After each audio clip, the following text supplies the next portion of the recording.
अस्सलामु अलैकुम वरहमतुल्लाहि वबरकातुह।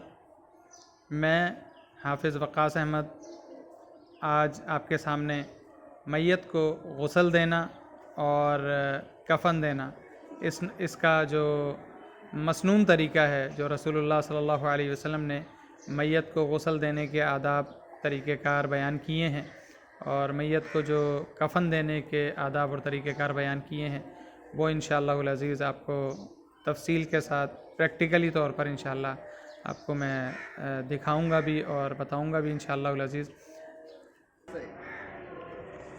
कपड़े हमने जब उतार दिए, उतारने के बाद सबसे पहले हमने मैयत की सतर को छुपा देना है एक कपड़ा रख करके।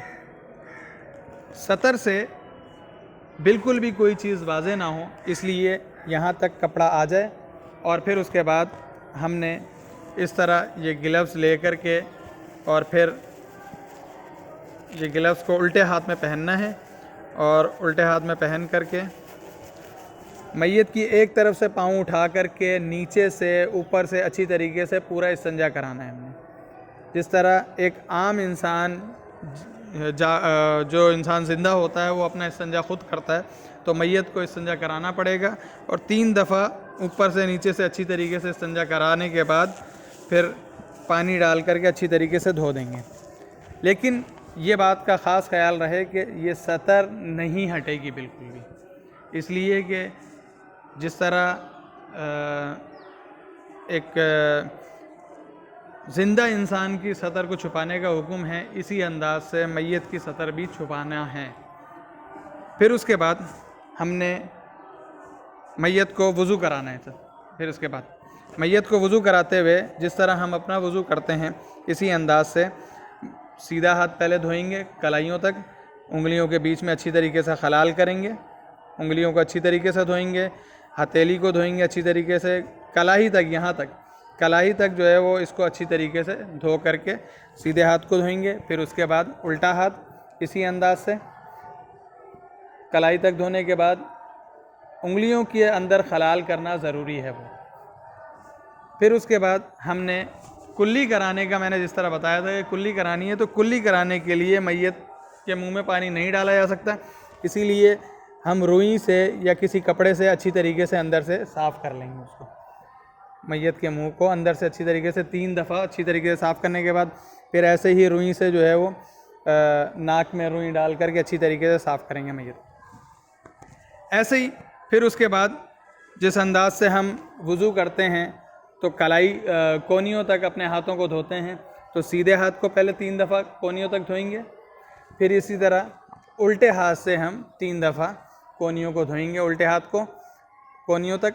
ये मुकम्मल तरीके से इस तरह धोने के बाद फिर मसा कराएंगे मैयत को, यहाँ से स्टार्ट लेंगे इस तरह और पीछे तक जाने के बाद फिर पीछे से दोबारा वापस और फिर कानों का मसा, कानों को भी अच्छी तरीके से ऊपर से नीचे से अच्छी तरीके से मसा करके फिर उसके बाद मैयत को इसी अंदाज से पाँव धोएंगे।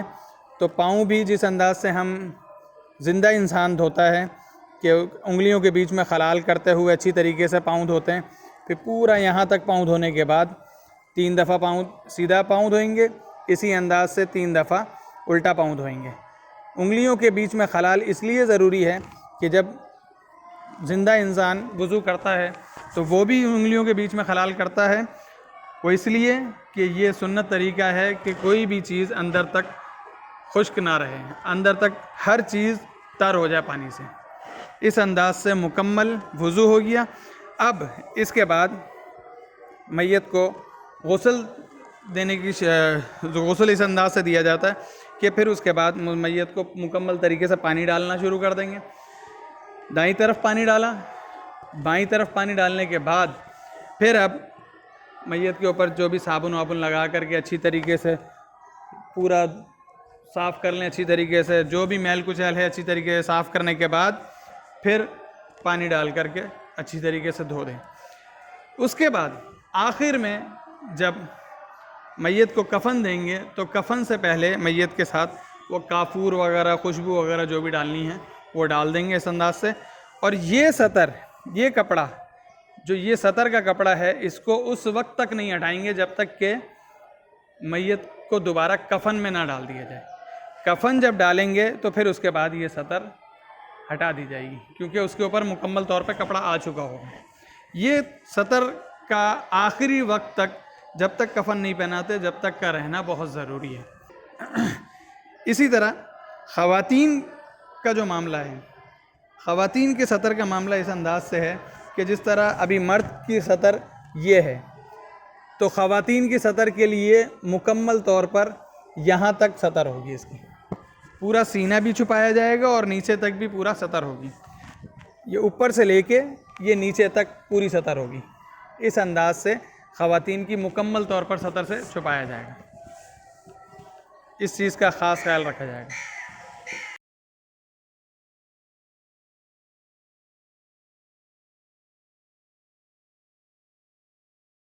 मैयत को कफन देने के लिए इस अंदाज से 2 चादरें होती हैं।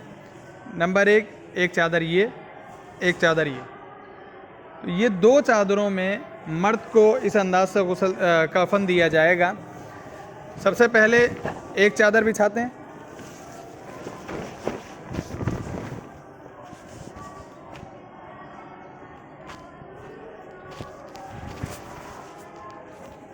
ये एक चादर बिछा दी। इसी अंदाज से इसी के ऊपर दूसरी चादर भी आ जाएगी।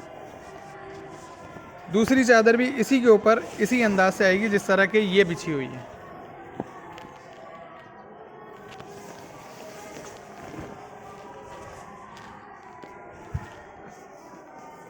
अब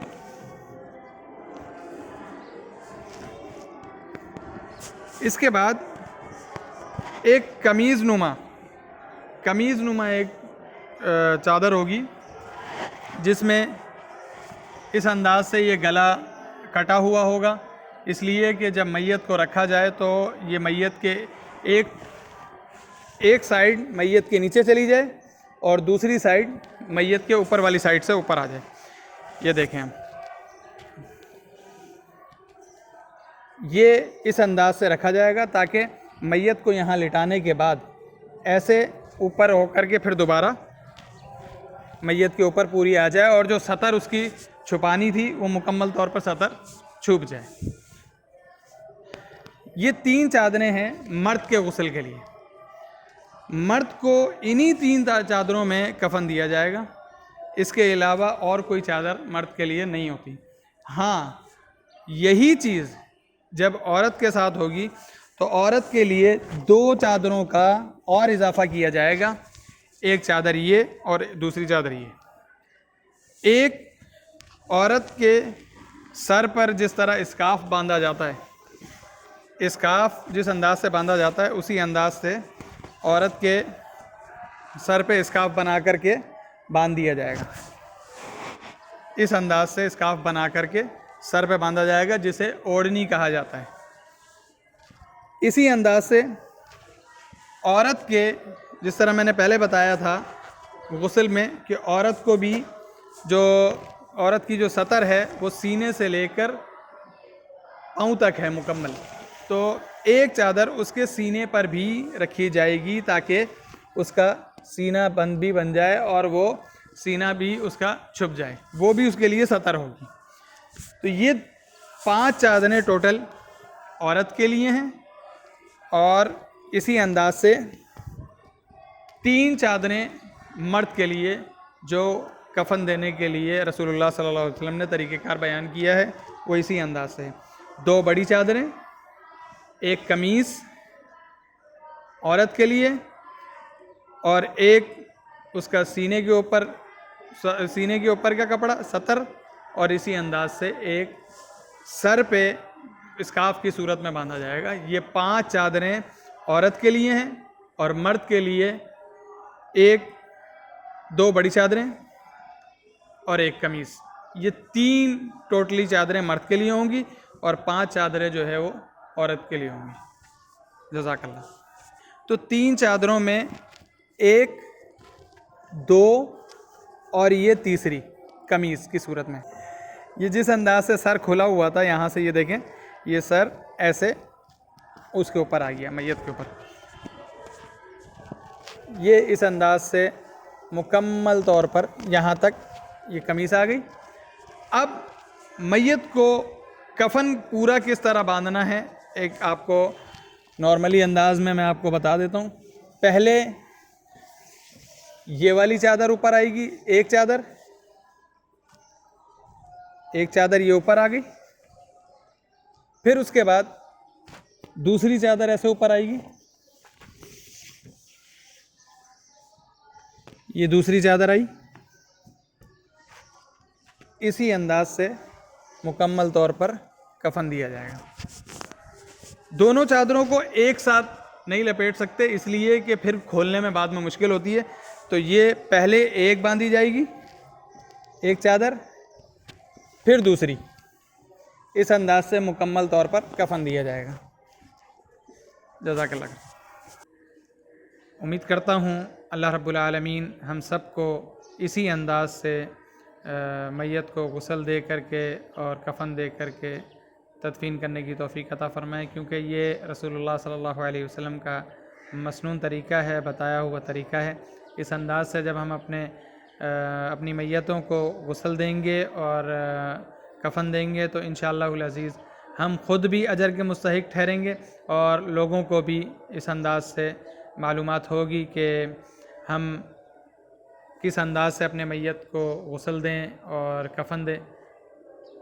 ये अल्हम्दुलिल्लाह गो देखो पाकिस्तान की ऐप के थ्रू इंशाअल्लाहुल अज़ीज़ ये पैगाम लोगों तक पहुंच रहा है और मैं उम्मीद करता हूं कि इंशाअल्लाहुल अज़ीज़ लोग इस चीज़ को सीखेंगे, समझेंगे, इसलिए कि ये वो अमल है जो रसूलुल्लाह सल्लल्लाहु अलैहि वसल्लम ने अपने सहाबा को बाकायदा सिखाया था। तो हमें भी ये अमल सीखना चाहिए, ना कि हम जब कभी हमारे ख़ानदान में, हमारे अज़ीज़ व अक़ारिब में कोई मैयत हो तो उसको फिर हम एक मुश्किल तरीन मरहला समझते हुए अपने मसाजिद के या अपने और किसी दूसरे अहबाब में से ऐसे लोगों को ढूंढें कि जो मैयत को गुस्ल दें और कफन दें। इससे बेहतर ये है कि हम ख़ुद इस चीज़ को सीखें, समझें और ख़ुद गुस्ल दें, ख़ुद कफन दें और अजर के मुस्तहिक बनें। जज़ाकुमुल्लाहु खैरा, बारकल्लाहु फ़ीकुम। अस्सलामु अलैकुम व रहमतुल्लाहि व बरकातुहू।